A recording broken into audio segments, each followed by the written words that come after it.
All right. Good evening, everybody, and welcome to another wonderful, happy, joyous, very off-key and slightly off Nerdcade show.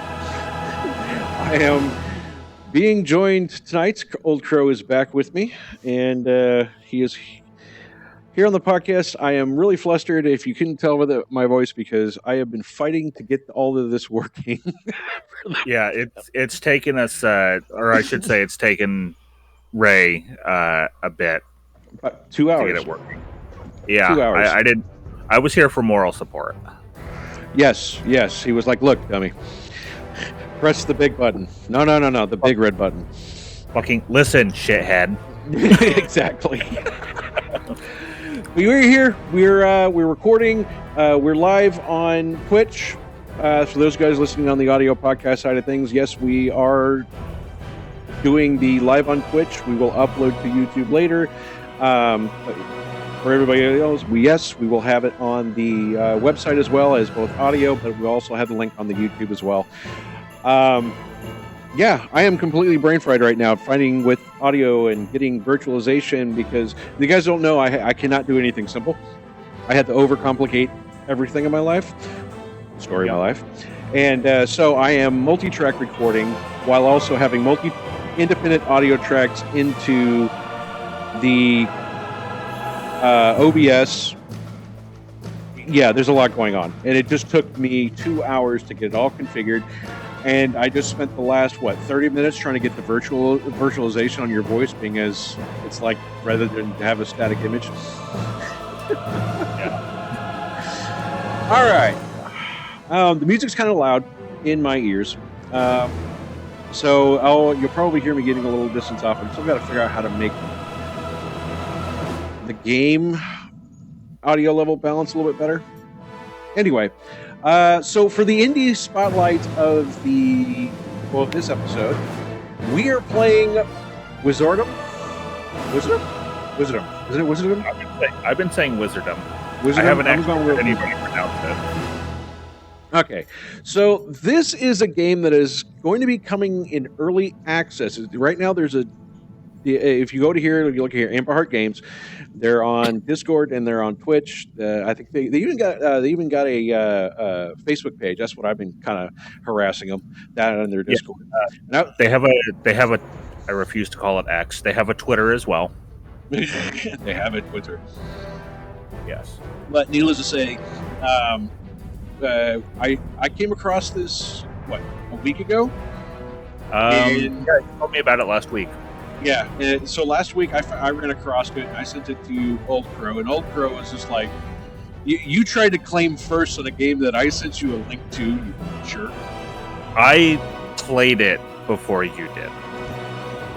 You showed me the trailer. I went and downloaded the demo, and needless to say, for both of us, it is tickling all of our 90s FPS nostalgia. It's a retro pixelated. It kind of gives me what is it? That game? Heretic. It gives me a lot of the except okay. So one major thing is this game's a lot more cheerful. Yeah, than Heretic so far. But the ambiance and everything they have in this game is just absolutely there's so much going on. It's a beautiful game. I really, with all the green and brown, I get a lot of Zelda vibe too. Yeah, and a lot of light bluish gray too, with the stonework.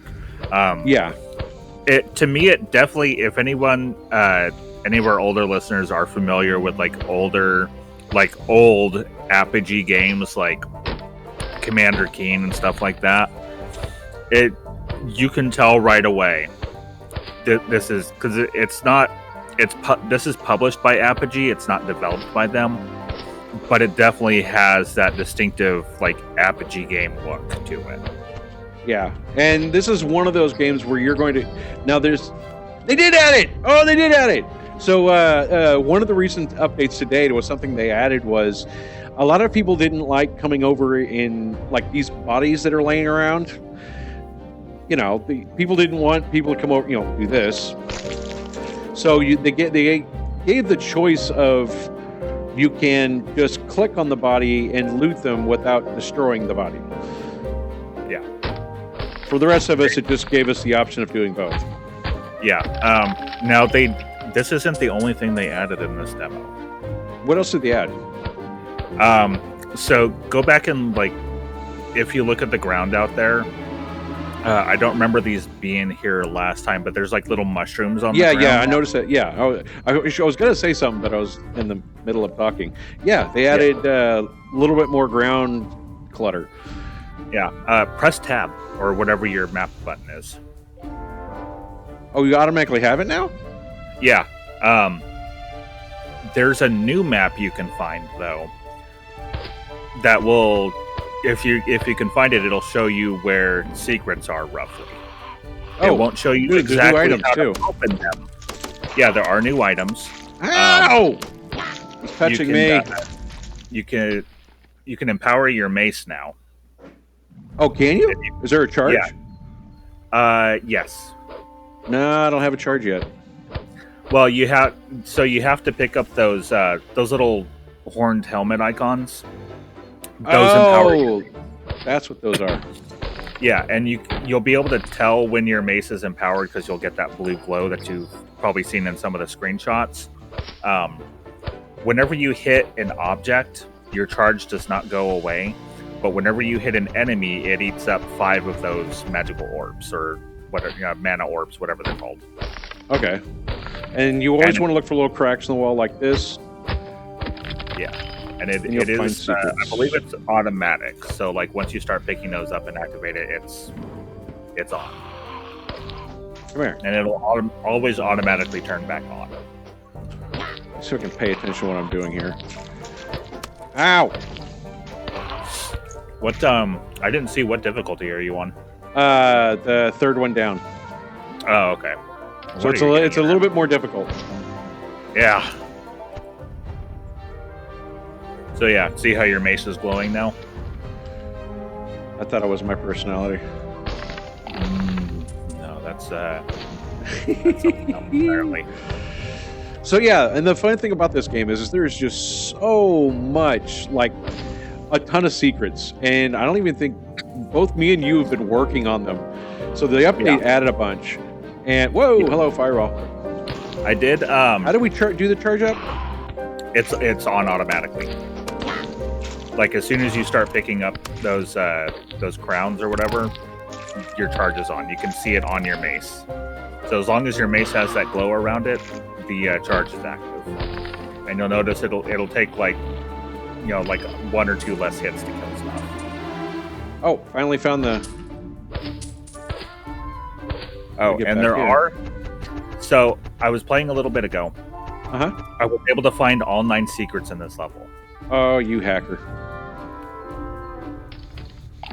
I have to say that new map helps a lot. The second level adds a secret because you remember the second level used to have 12. Now it's got 13. Oh, you're joking. I didn't even get all 12 of them. I didn't get all 12 either. But I did find one I didn't find before. So I don't know if it's an old one or if it's the new one they added.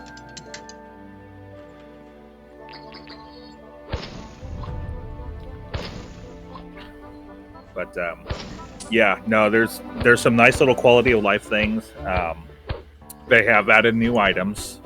In addition to those mace charges, there's a couple of spell scrolls that you can find in the second level, as well as a fire shield item that makes a flaming shield rotate around you for 30 seconds, and it damages enemies. There we go. Now I got. You know what? You didn't give me anything. Squish. Yeah, not all the corpses are going to give you stuff. Disappointing.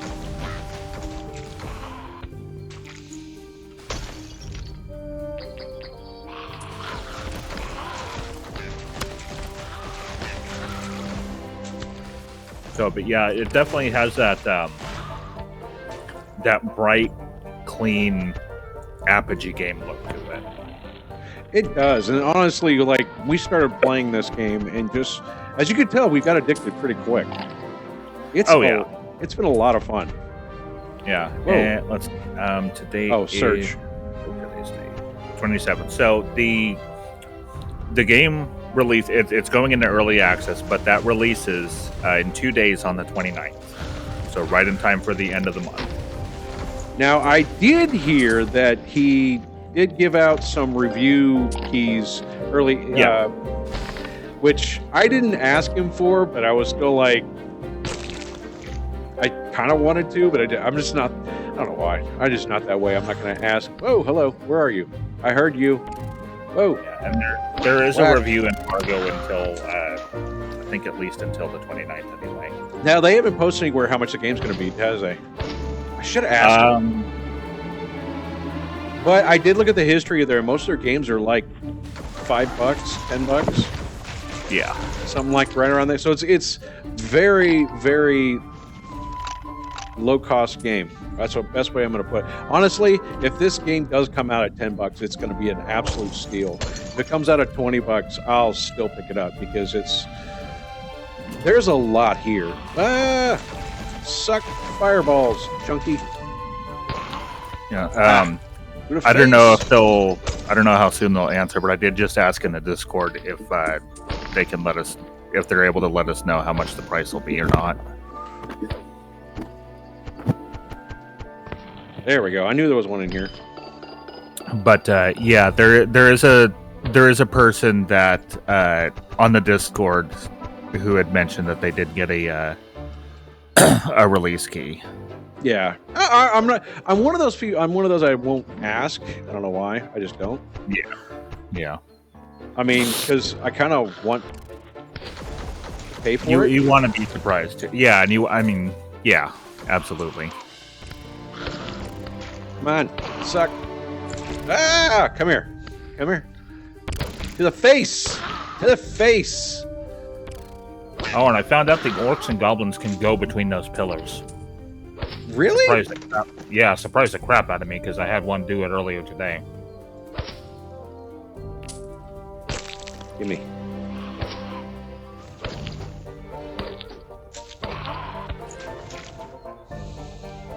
Squish. So, all right, but even though I'm sitting here playing, whoa, hello. We'll be playing. So this is Wizordum. This is the Indie Spotlight, and this is what I'll be playing for the most of it, trying to pay attention. This is kind of the new challenge we've been doing with the podcast is playing a game while also trying to pay attention. I'm not good at paying attention in general, so this is never a recipe for success. It's true. I've known the man for over 20 years, and his attention span is garbage. So. One thing I do have to get off my chest before we get it, because I know you brought out, what was it, D&D? Oh, yeah. We're going to get into it. What is it? D&D what? It's the Playtest, because the 50th anniversary is coming up next year for Dungeons & Dragons. What is it?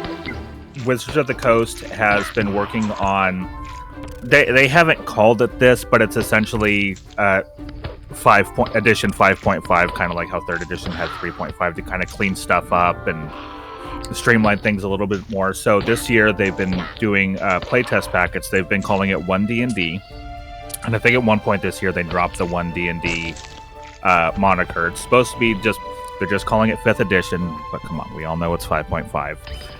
It's backwards compatible with 5th edition, so you don't have to get rid of any of your earlier books if you play 5th edition. But they are going to be releasing a new Monster Manual, Dungeon Master's Guide, and Player's Handbook with these new 1D&D updates. And it's a lot of updates to... basically, the playtest stuff has been primarily updates to classes and races, which are now known as species, which sounds stupid and clinical, so I'm just going to keep calling them races, or lineage is fine. But they just released another one today. They kind of been releasing them every couple of months. These are the one today is kind of finishing up changes with the monk, barbarian, and druid classes. as long as a few spell classes and even some new spells. So they got a lot of interesting stuff in here. It's just like, so when you basically what it is a kind of like additional content for D&D if you're a player of D&D. Now, how does it come out to people? So they release it in PDF format. It used to be on their Unearthed Arcana page on their official Dungeons and Dragons website. These have actually been releasing through D&D Beyond since they started it, because they acquired D&D Beyond, I think, last year or the year before. So they're starting to make use of that, because they're also they've also been working on their own virtual tabletop. So they've been kind of working towards that, and so you do have to have a D&D Beyond account. It's free. You don't have to pay for this. And what's the website for that? The website is if you go to D&D, and it's D N as in Nancy, D beyond.com, and then /sources/UA. And there'll be a drop down at the top for sources that you can just go right to if you just go to the D&D Beyond website. Okay. And, once you go into the UA, you'll see there has been. We're on Player's Handbook Playtest 8, but there's actually been 9 PDFs released so far, because they gave us kind of a bonus one last year. Rock on. And then usually a couple weeks after a packet is released, a survey will go live so that people who have read through it and even playtested it can give feedback and say, hey, this is really awesome, but what if this or this doesn't work? Would you guys consider this or that? Typical survey stuff for this kind of thing. And it's not like the last one they did was additional content. These are less additional content and more, the closest thing I can describe it as is maybe like updates and bug fixes, so to speak. Adjustments to the game, essentially. Yeah, just kind of adjustments like, hey, we came up with these ideas and we saw that these didn't work back in the 2014 version of this class. Here's a new thing instead, or here's how we've adjusted this. As with anything, a lot of stuff has been hit and miss, but that's why they have the surveys. And I have to say, just looking at the one today. Now it just came out today, or? Yeah, there's one that just released today. Usually they've been releasing on like Thursdays, but this one they released today on a Monday. Okay. And one of the lowest scoring classes that people have not necessarily been super pleased with, even before 1D&D started, was the monk class. And so far, the general consensus I've seen online is the monk that released today is pretty fucking good. So that basically a lot of focus on the monk with this release. Yeah, like I said, monk, barbarian, and druid, because those were also scoring a little bit low, and they've been tweaking the druid for a while now.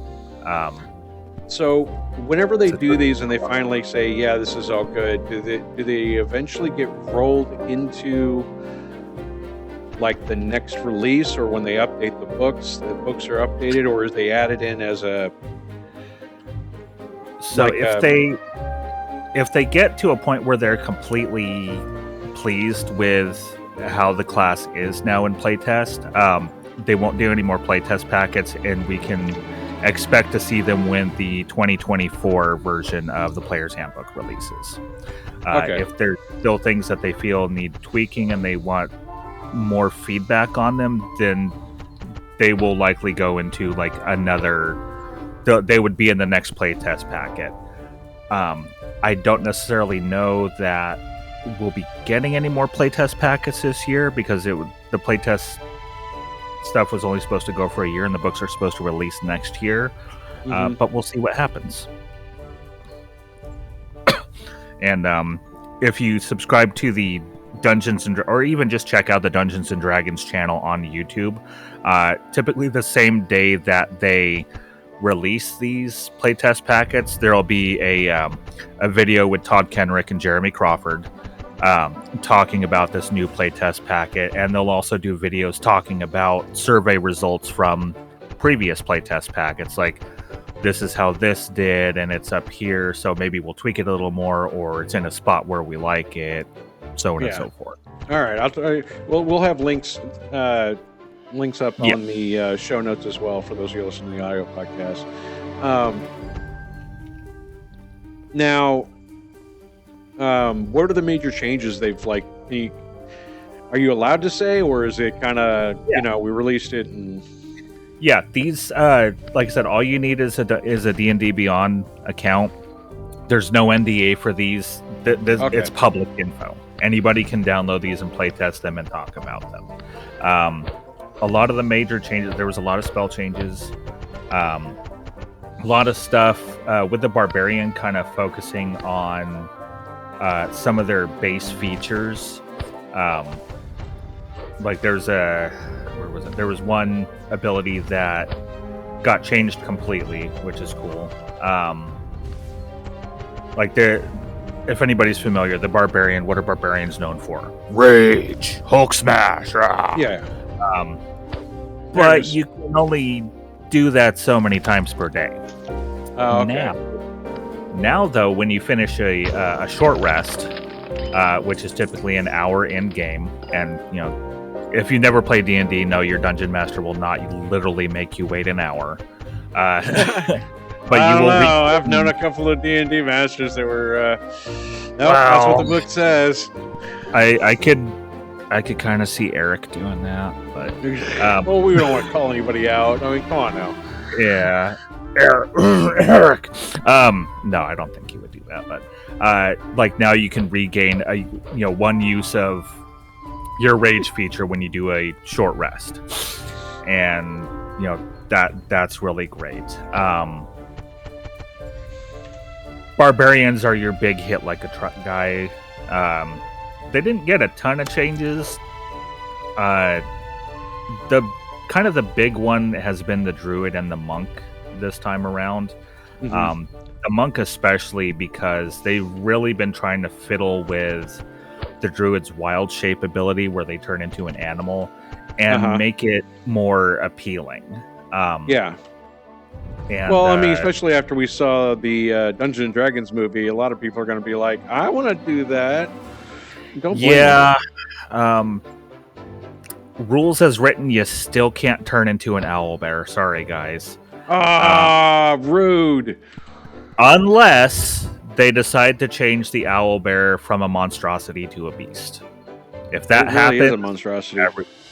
Yeah, well, like any kind of big, like almost unnatural animal is considered a monstrosity. Like if a dire wolves were any bigger, they would be monstrosities instead of beasts. But it's just an animal. It's just a really weird big animal, which is why owl bears are considered monstrosities and not beasts. And like everybody who's watched the movie has gone, I want to be an owl bear. I want to smack stuff around.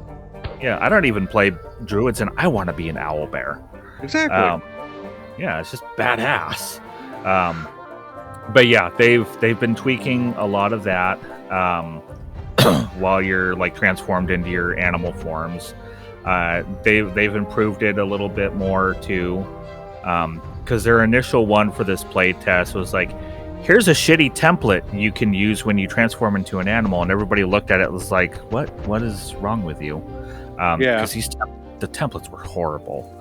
So they've been tweaking it because they don't want things to be like too overpowered, because some of the animals you can turn into are they're trying to find a good balance, essentially. Yeah, and I think they've kind of found that now. There's even a feature now that druids can get later as Circle of the Moon, which is the primary druid subclass that focuses on turning into these animals. There's a feature that when you attack, your attacks deal radiant damage now, which is basically like holy damage. Yeah. So really cool stuff. But the monk is the big one here. Like I said, they're actually playable, and people want to play them now, and probably Good. will. They're just and D&D's always ever evolving and changing. So yeah. But I do have to say that there's one monk feature that they've put in now that is very potentially overpowered. Because they got to entice people, don't they? Yeah. Well, they've so monks and barbarians have a feature that they get early on called unarmored defense. If you're not wearing armor, any character's default armor class is 10 plus whatever their dexterity modifier is. With barbarians, it's 10 plus your dexterity and your constitution. With monks, it's 10 plus your dexterity and your wisdom, because those are the saving throws for those classes. Yeah. But the capstones for both of those classes, both of those scores just automatically increase by 4 when you hit level 20, and your maximum for them increases to 26. So if you're a monk and you're able to max out to 26 your dexterity and your wisdom, that's a modifier bonus for each one of those scores of +8. Holy crap. Yeah, so 10 plus 8 plus 8, your armor class is now 26. And that's without any magic items. So now, for those that may not understand, what does that mean necessarily? Does that just mean you can wear higher tier armor? No, what it is basically it's you're harder to hit. Okay. Or like kind of depending on the class, you could look at it as you're harder to hit or you're harder to hurt because you're wearing heavy armor. Like if you're a fighter or a paladin, you're probably going to be wearing heavy plate armor. So you're not going to take, it's going to be hard to deal damage to you when you get hit. For someone like a monk who is like, if you watch a lot of movies, Jackie Chan, for example. Yeah. The fucker's hard to hit because he's all over the goddamn place. So for a class like a rogue or a monk, you can kind of look at it as your armor class is like you're dodging really well and you're hard to hit. Yeah. So for a monk to have an armor class now on par with someone wearing heavy armor, that's a big deal. All right. They're pretty much going to be unhittable. People are sitting here watching me run around. I am trying to find the last 2 secrets, and I can't find them. Well, get better. I know. Did you found the map that shows the secrets? Yeah. You should have gotten a message when you picked it up. So I know there's something behind here, but that's not opened yet. So if you look at on your map, if you see those little squares where they're like yellow squares and red squares, that's typically where a secret's at, and it'll show secrets that you've already found too. So you got to see, I've already. Oh, wait a minute.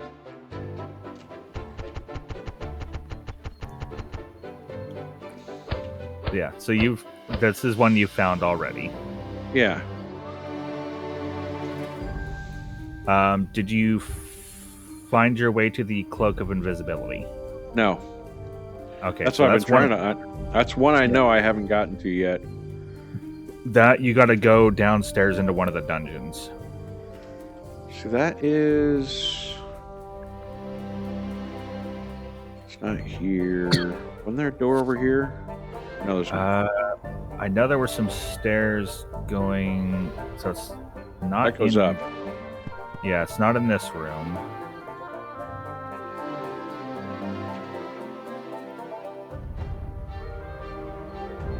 See, and I like that texture too. The big like statue of the guy. That's new. I don't believe that was in the previous iteration of the demo. Oh no, yeah, this is added too, and this is really cool. Yeah. Even if I hit him in the nuts, doesn't do anything. Yeah, no, it doesn't. Go ahead, go back downstairs. Because there should be another set of stairs that goes even further down. Well, there's this one.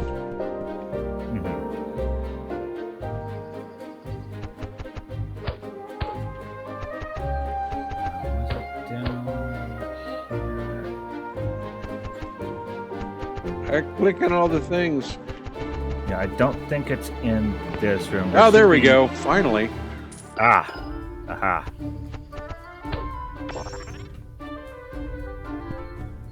There we go. That's how you get to the... Yeah. 8 of 9, so I'm missing one more. Okay. And then,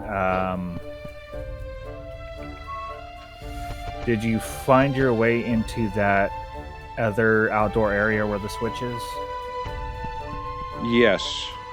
Okay. Go ahead and go back there for me real quick. I'm going the wrong way, aren't I? Maybe. Well, if you've opened that gate, it doesn't matter. This gate? Hang on. I'm waiting for the switch. So you come out, you get the switch, and then you're back out here. Yeah. Oh, that red, the door, the other door, that red. There it is. Yeah.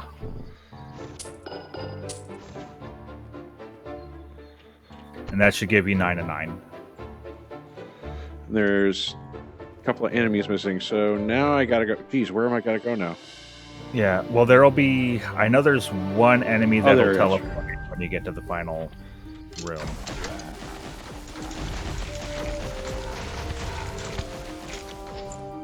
Oh, okay, you're on hard mode, so it threw 2 in there.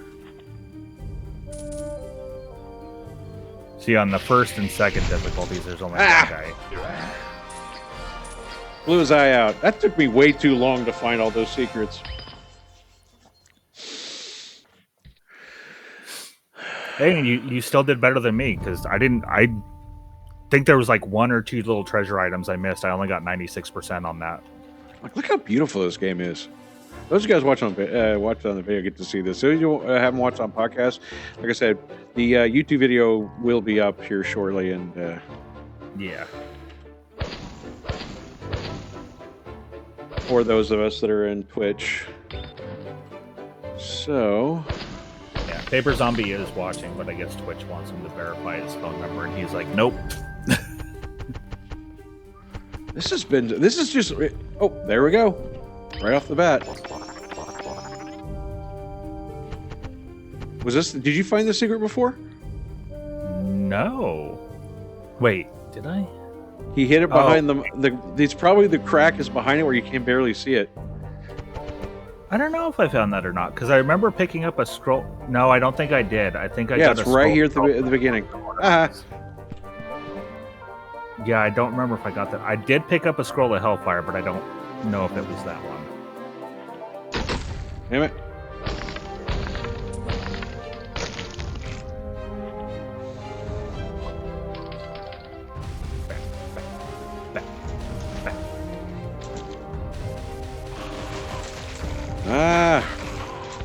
The French.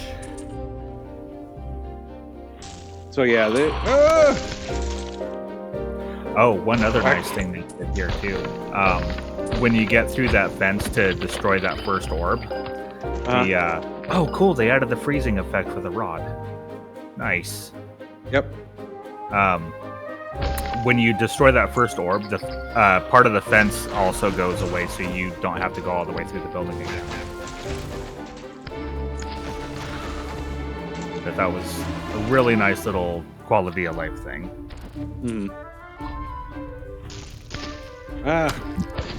Whoa, excuse me. There you are. Come here.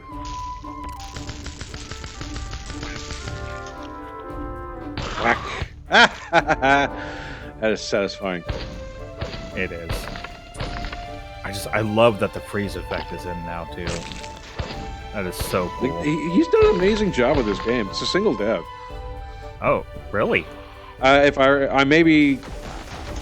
it's a solo dev.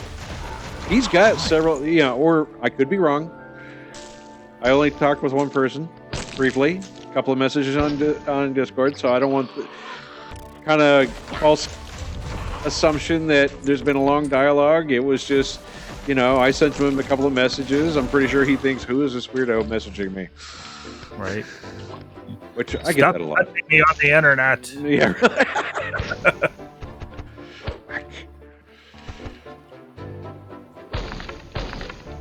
But all right, there was something else we were going to discuss. I can't remember. Oh, the whole. I know this has probably been talked to a lot lately, but I figured it's something that's been on my mind because, as everybody knows, James knows of my addiction. World of Warcraft. Something that I thought it was the porn thing we were gonna talk about. No. I can get away from porn. I can turn porn off for a while. World of Warcraft. Oh, the therapy's working. Yeah. No. Maybe. Yeah, maybe. I think the electroshock therapy is kind of working its magic there. But it's the whole ordeal. Like, oh, rats! Those little suckers! Hey, they hit hard. Oh, they do. And I hate that leaping attack because, like, once they're up close, your ring of fireballs can't hit them. So looking at just really quick, I am looking at the Emberheart Games website. It looks like it is a sole developer. For the studio. He's got a couple of really cool titles, but it's like with any dev, it's extremely rare that Whoa, hello, rats. Oh, and it looks like they're based in Slovenia. Yep. But ow, that hurt, you jerk. Oh, and he's brought back an old Apogee classic. At least one that I know of. There used to be a game called Johnny Dash in Monster Bash starring Johnny Dash or something like that. The developer has resurrected Monster Bash, so there is there's a new version of that. When did it come? I know it's probably something he's worked on. Yeah. Okay, so this is a HD remaster of the original Monster Bash. Oh, rock on! So that's cool. But anyway, so getting back to World of Warcraft, I just something I want to touch on briefly because it's been one of those games where I try to get away from, and then I go back because I'm an addict. And that's how you pull it up. I didn't realize that. R. Oh yeah. Scroll Spellfire. There we go. Yeah. I haven't used that yet, so I'm not quite sure how it works.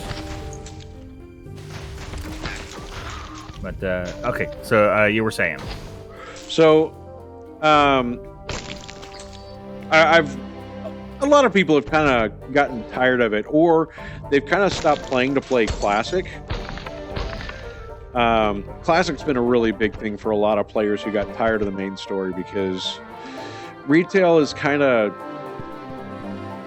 taken a downward spiral over the past several releases.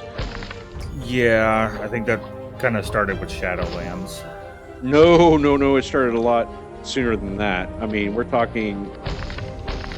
Well, I know a lot of people weren't kind of. Shadowlands was horrible. Yeah, I know some people were kind of like, Cataclysm isn't that great, and others were like, Mists of Pandaria sucks. I personally like both of them, but that's the general consensus in for those that play that World of Warcraft started taking a dive right after Cataclysm. I think there is a secret in that little alley, if I remember right. Oh, that's right. But kind of Cataclysm was starting the downhill slope. That's a general consensus because that's when what was it? Legion was the last great expansion because that's a lot of the old. Legion was after. Legion, I think, was after. Wasn't that after Mists of Pandaria? Yes. Yeah. And Legion was kind of the last hurrah of a lot of the old devs, Blizzard devs, that right before they left. there was a bunch that left beforehand, but that's when a bunch of them kind of left. That was their we're moving on kind of thing. Yeah, well, Blizzard also had a lot of negative things that came to light. That they've got a lot of the issues with the mergers with Blizzard Activision. Mm-hmm. Ow. And that's still kind of a big negative thing. There's a secret around here by that fireball trap. Well, you may want to shut it off first before. But needless to say, a lot of what's going on lately is that, and kind of what I'm looking forward to is that on the latest BlizzCon, because I had actually was to shut off my. So you said there was one over here? Yeah, I believe it's the little boarded window by the door. That's near the first fireball trap there. Like close to where you first come in.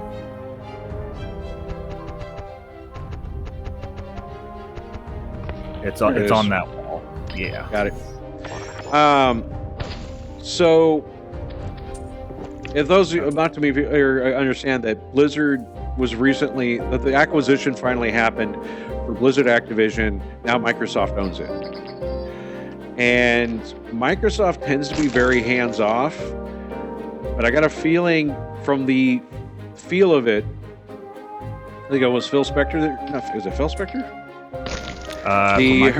The head of Microsoft Games went out on stage during BlizzCon. And his thing was he basically announced that he wanted to see Blizzard come back to its own thing. And the general idea is right now, which is what we're looking for, or we're hoping for, is that Microsoft is going to separate Blizzard, basically Blizzard from Activision, which is what needs to happen. Oh, thank God. Yes. And everybody's really like, yes, let that happen. Please. Because the Activision team and the Blizzard team and just a lot of the decisions they make for Activision and Activision titles just does not work for Blizzard. Now, as in the case of, and this is kind of one of the upsetting things, is we know that ow. I don't know why I say ow every time I get hit in the game.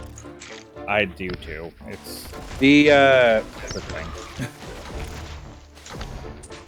Suck fireball. Where am I going? Damn it! I get attacked by rats and my brain shuts off. Well, it happens. Rats do that. But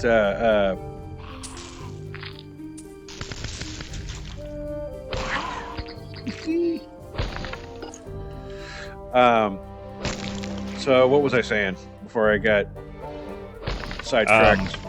Blizzard and Activision being separated by Microsoft. That and the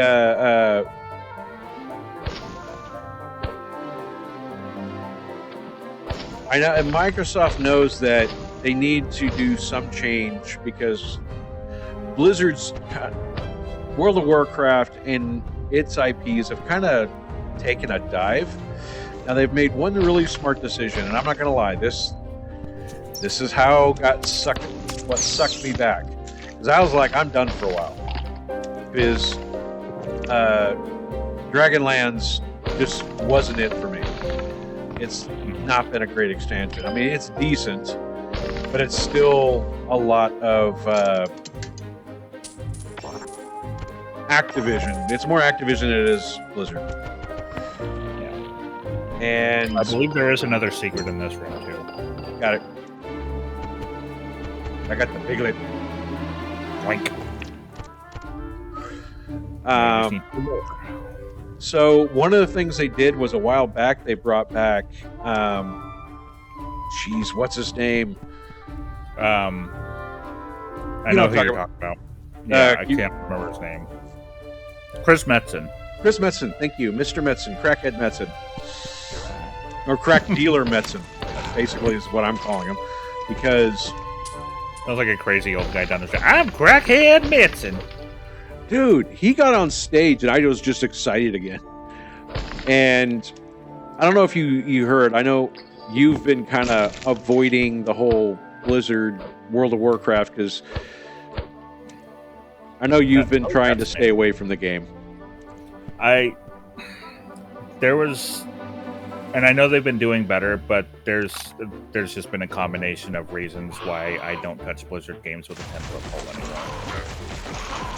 But well, that's my own personal stuff. Whoa. A lot of it has to do with my own addiction, and a lot of it has to do with a lot of the negative things that were going on with like how they were treating employees and stuff. But yeah, that's a different conversation.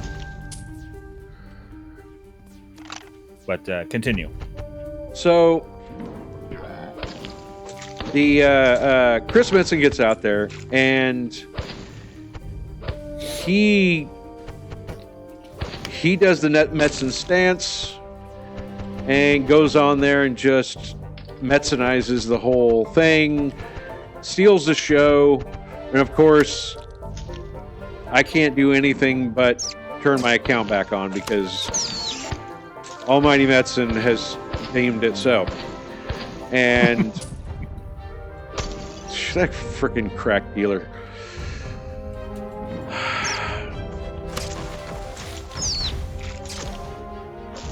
Yeah, I get you.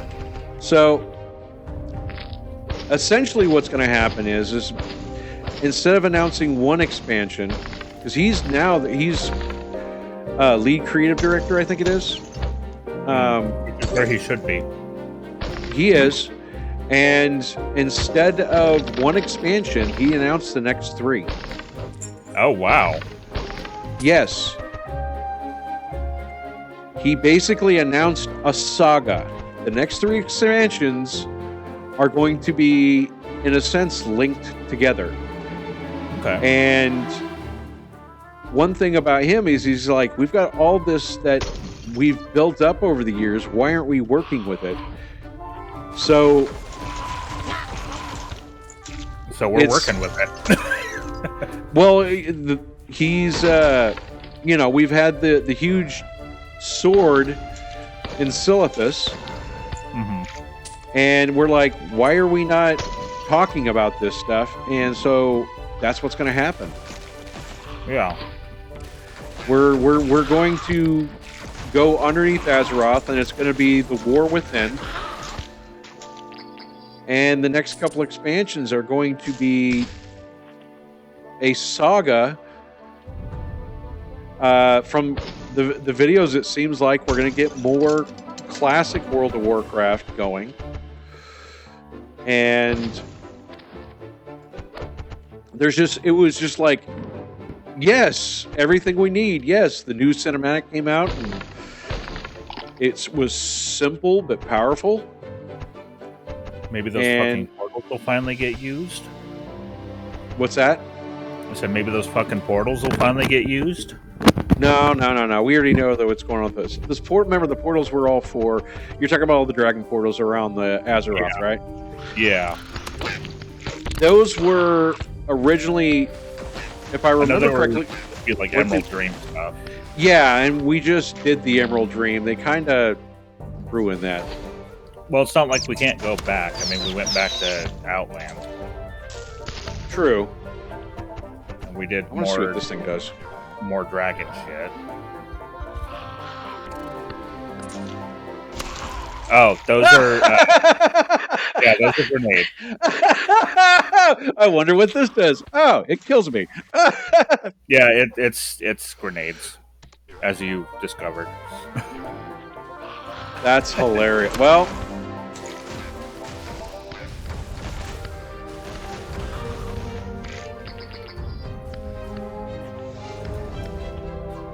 Shoot!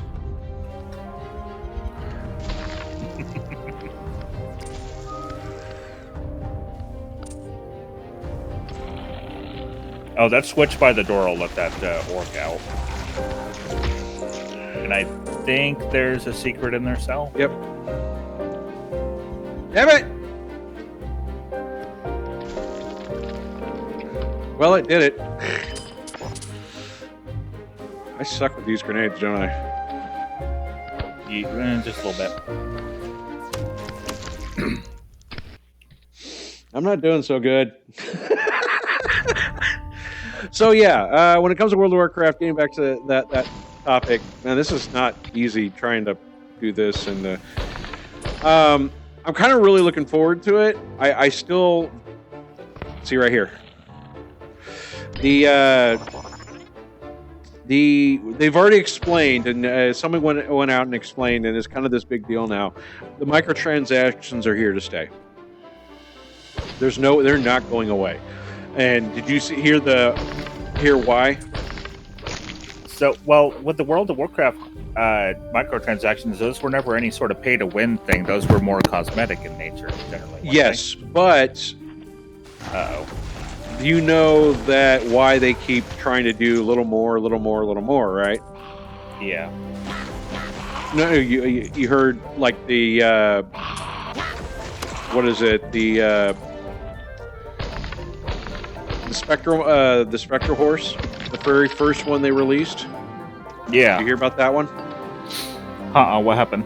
So I had that one. So a lot of people picked it up. Mm-hmm. One of the lead devs said that, you know, that was a try. Let's see what happens, kind of thing. Mm-hmm. And they made, I can't remember how much you said. It was a couple of million with StarCraft 2. There was like a 1 or 2 million, something like that. Yeah. With the Spectral mount, when it came out, they made $6 million on it. They made more money with that one mount than they did in the whole of StarCraft 2. That's kind of terrifying, actually. That's why it's kind of they put so much energy and effort into it. They want people to buy them, and that's why they. So if you're ever curious about why it is that they have them, that's why. That's why they literally made more money selling one mount for the game than they did all of StarCraft 2. Yeah. See, here's my thing when it comes to microtransactions. I don't have an issue with them as long as it's not pay-to-win stuff. Yeah. If it's cosmetic stuff that doesn't give you any kind of advantage, like here's a new skin for a weapon or your character or just a mount. Fucking make as many as you want. I don't give a shit because it's not hurting anything. It's the pay-to-win stuff that bugs the hell out of me with microtransactions. And microtransactions are not a bad or dumb business idea, but it has to be done right, and you got to be careful with what you do with it. That's how I look at it. Yeah, and I can see that. There's a couple of games that does get really bad, and it's kind of that hard, difficult thing to navigate because you don't want to be the ones that make the pay to win, but then it like which pay to win stuff was there any that you can think of that happened in World of Warcraft? I don't think World of Warcraft has ever had any pay to win microtransactions. Like the closest they've gotten has been mounts, and that's not really pay to win because anybody can get a mount. It's when it comes down to it, it's your typical mount with a different skin. Yeah. That's there's never been like, give us $10 and we'll give you this legendary sword of ass rending. Yeah. No. You might get a skin, like Final Fantasy 14 does this. They have a whole with them. It's not called transmog. It's called glamour, but it's essentially they'll sell you skins to transmog over your weapons or armor. It has no stats. It's strictly for looks, and that's fine.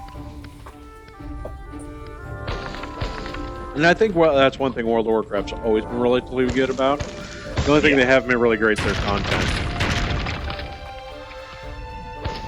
The content's been kind of hit and miss. Dragon Isles kind of went really.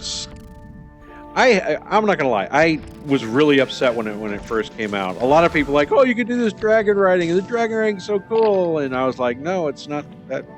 It's not that great. And I'm not gonna lie. I've said this before. Dragon riding is just the latest gimmick. Yeah, it's like the Wii motion controls. It's if anybody has played World of Warcraft, it's essentially underwater mounts 2.0. Whereas. Yeah. Now, I did see a deal where they're talking about dragon ridings outside the game, outside the Dragon Isles and elsewhere. And they're also currently looking at slowing the dragons down. But right now, you can only do dragon riding inside the Dragon Isles. So right now, it's currently Underwater Mount 2.0, which that came out, what was it, Cataclysm? Yeah. There is the underwater area that you can get several mounts, and we've never had a use for them since. Yeah, Bashir, here's your seahorse. I think there was one seahorse mount you could get as a drop or something that would actually work outside of Bashir and other bodies of water. I can't remember how to get that. I want to say it might have been a drop or something from Neptulon on like hard mode or whatever the upgraded version was called. I think it was hard. Okay, you can't push it. Push what? I was hoping you can push that explosive. Oh, no, that's just there to blow shit up that's nearby. And by shit, I mean goblins.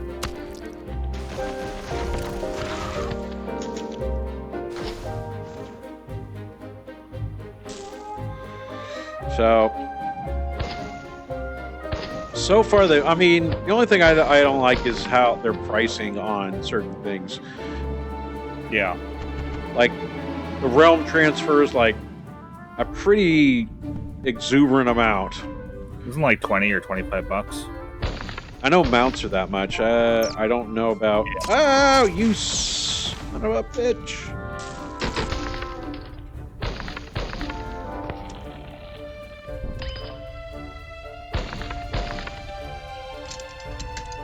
Yeah, their prices on their for their microtransaction stuff is pretty comparable to Final Fantasy 14. I know a few years ago I had bought Odin's horse, and it was about 25 bucks. But it's also yeah, but it is an account-wide mount. So if I did like go to play on a different server with a different character, I've got it there too. Yeah. Same with the World of Warcraft mounts. Yeah, which is nice. It would. It's definitely a smart decision because it would suck to shell out 25 bucks and you can only use this on one character for one server. Well, it wasn't always that way, but yeah, it took them time to get it all squared away. Yeah. Anyway, so that's kind of what's going on. I got sucked back in. I'm not entirely happy with the game right now, because we got this, it's all about family, dragons, and it's just like, this is really bad. So Vin Diesel's in it then? Yeah, I keep expecting like an orc to drive around. Talking about family. Talking about family. Magic orb grenades. We're not a horde, we're a family.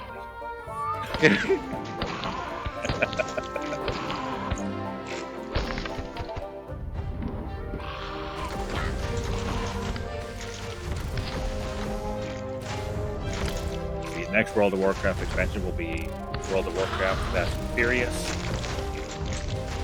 It's going to focus on the goblin racetrack in Shimmering Flats. Yeah, really. Well, that's all underwater now. Oh yeah, I forgot about that. Frickin' boat race. We'll just make it boat race. Boat races in Shimmering Flats. Yeah, because it really is Shimmering Flats now. Yeah. Shimmering Wets. Actually, that's pretty gross. Actually, forget I said that. Smash, smash. Yeah, I forgot that zone was all underwater now. Yeah, thanks to Not just Shimmering Flats, but that whole fucking canyon. 1,000 Needles. 1,000 Needles. Thank you. Yeah, and then you get to Feralis and it's dry again. Okay.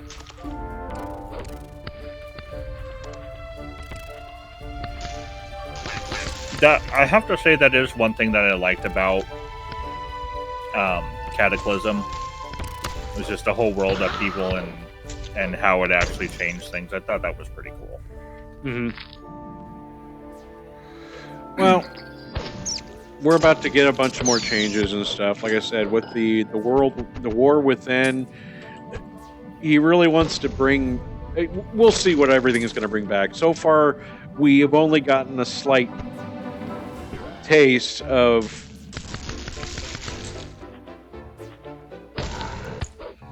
what we're getting in. Yeah. We really don't have a clue of what's actually going to be coming, but Chris Metzen's back. Microsoft. This is actually going to be the first expansion where Chris Metzen's actually in charge, because he came in. Dragonflight was already in production. Yeah. Pretty well whenever he came back with the company. I'm pretty sure he had some leeway in kind of shifting things, but probably not enough to. Yeah, overall it was, we're stuck with what we got, let's just go with it kind of thing. Yeah, like it's too late to change X, Y, and Z, so we'll run with it and do it next time. At least it works.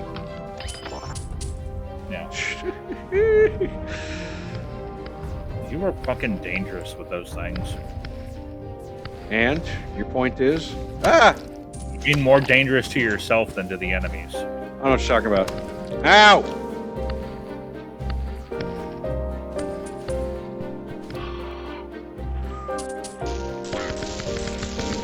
Do you not have any healing potions on you? I have mace. You do have mace. There's supposed to be some move I saw in the video after you freeze them, where you can like clench your fist and shatter them that way from a distance.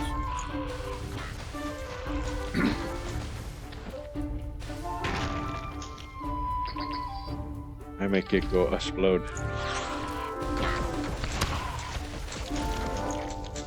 Boom. Okay. Aww. Well, that's a little over an hour. So, like I said, boom shakalaka.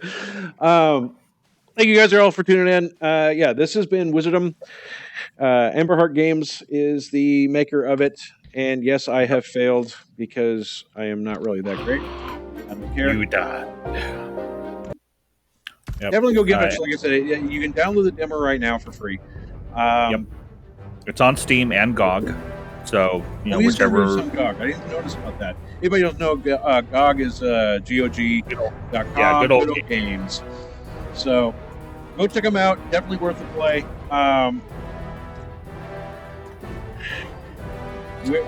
We picked it. We came across this, like I said, last week. Me and him have got several hours in this game. This is definitely one that's going to be added to my collection. I'm not even going to ask for it. I've already got it. Yeah, I've already got it wish listed on Steam. So me too as well. So this is definitely one I'm going to be very interested in, because I am one of those where if I find a title that I really like, I'm going to buy it. Whether I buy it for myself or buy it for somebody else, I'm going to put money down, because that's how you support these two people. Yeah, and another... the great thing is the system requirements not heavy at all. So, like, all right, that's it for it's this a very week. small game, 512 megabytes. Well, I'm curious how big it's going to be when it comes out. Like I said, this is just a demo on only 2 levels, so I'm pretty sure it's going to be a little bit more whenever.